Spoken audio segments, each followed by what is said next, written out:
Namaskar, Jai Shri Krishna. Enlightening text 7 and text 8 of chapter 10. Bhagavatam is the answer to all questions of second canto of cosmic manifestation of Srimad Bhagavatam. Text 7.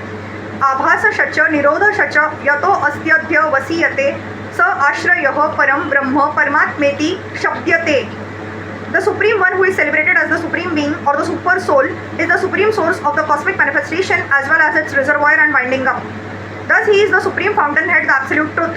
Synonyms for the supreme source of all energies, as explained in the very beginning of the Srimad Bhagavatam, are Janmadi Asya Yataho, Vadanti Tata Tattvavidas, Tattvam Yajad Jnanam, Advayami, Brahmeti Paramatmeti, Bhagwan Iti Shabdyate, called Param Brahma, Paramatma or Bhagwan.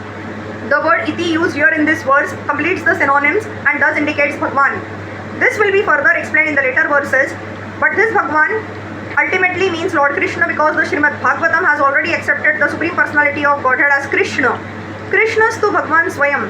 The original source of all energies or the Samam Bonam is the absolute truth, which is called Param Brahma etc. and Bhagwan is the last word of the absolute truth. But even with the synonyms for Bhagwan, such as Narayan, Vishnu and Purusha, the last word is Krishna, as confirmed in the Bhagavad Gita, Aham Sarvasya Prabhavo, Mataha Sarvam Pravartate, etc. Besides that, the Srimad Bhagavatam is the representation of Lord Krishna as the sound incarnation of the Lord. Krishne Swa Dhamopagate Dharma Jnanadi Bhiha Saha Kalau Naste Drusham Esha Puranarko Adhunoditaho. Bhagavatam 1.3.43. Thus, by general conclusion, Lord Krishna is the ultimate source of all energies and the word Krishna means that. And to explain Krishna or the science of Krishna, the Srimad Bhagavatam has been prepared. In the first canto of Srimad Bhagavatam, this truth is indicated in the questions and answers by Suta Goswami and great sages like Shaunak. And in the first and second chapters of the canto, this is explained. In the third chapter, this subject is more explicit, and in the fourth chapter, even more explicit. In the second canto, the absolute truth as the personality of Godhead is further emphasized, and the indication is the Supreme Lord Krishna. The summary of Srimad Bhagavatam in 4 verses, as we have already discussed, is succinct. This Supreme Personality of Godhead in the ultimate issue is confirmed by Brahma in his Brahma Samhita as Ishvaraha Paramaha Krishnaha Sachidananda Vigraha. So it is concluded in the third canto of the Srimad Bhagavatam. The complete subject matter is elaborately explained in the 10th and 11th cantos of the Srimad Bhagavatam.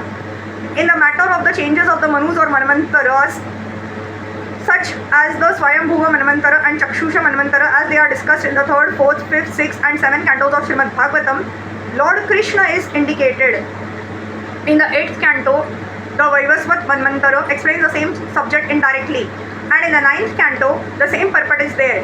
In the 12th canto, the same is further explained, specifically regarding the different incarnations of the Lord. Thus, it is concluded by studying the complete Srimad Bhagavatam that Lord Sri Krishna is the ultimate Samam Bonam or the ultimate source of all energy, and according to the grades of worshippers, the indications of the nomenclature may be differently explained as Narayan, Brahma, Paramatma, etc. Text 8. Yo adhyatmiko ayam purushaha so asa vevadhi daivikaha yastatro bhaya vichchedaha purusho hayadhi bhautikaha.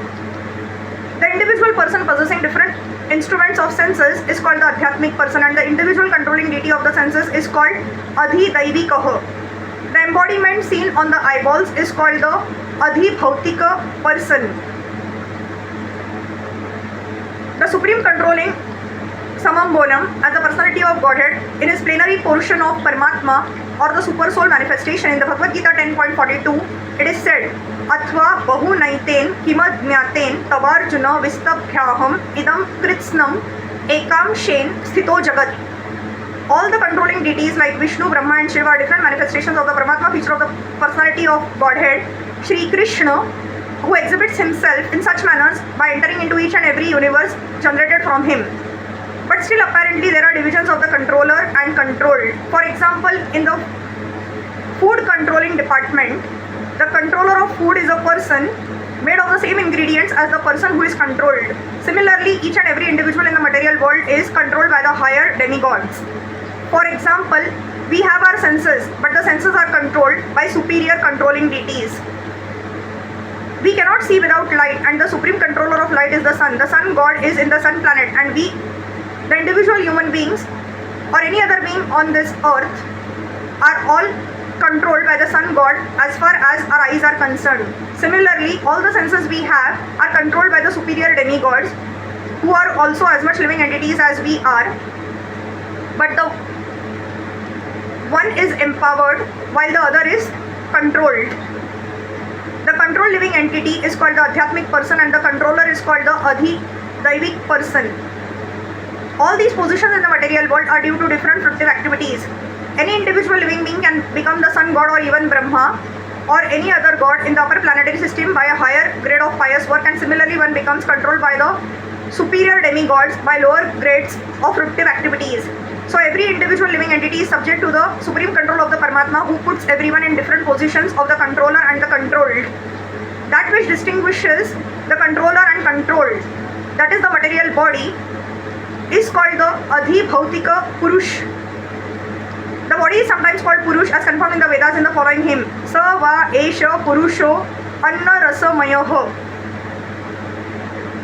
This body is called the Anna Rasa embodiment. This body depends on food. The living entity which is embodied does not eat anything, however, because the owner is spirit in essence. The material body requires replacement of matter for the wearing and tearing of the mechanical body. Therefore, the distinction between the individual living entity and controlling planetary deities is in the Anna Rasamaya body. The sun may have a gigantic body and the man may have a smaller body. But all these visible bodies are made of matter. Nonetheless, the sun god and the individual person, who are related as the controller and the controlled, are the same spiritual parts and parcels of the Supreme Being, and it is the Supreme Being who places different parts and parcels in different positions. And thus the conclusion is that the Supreme Person is the shelter of all. Hari Krishna.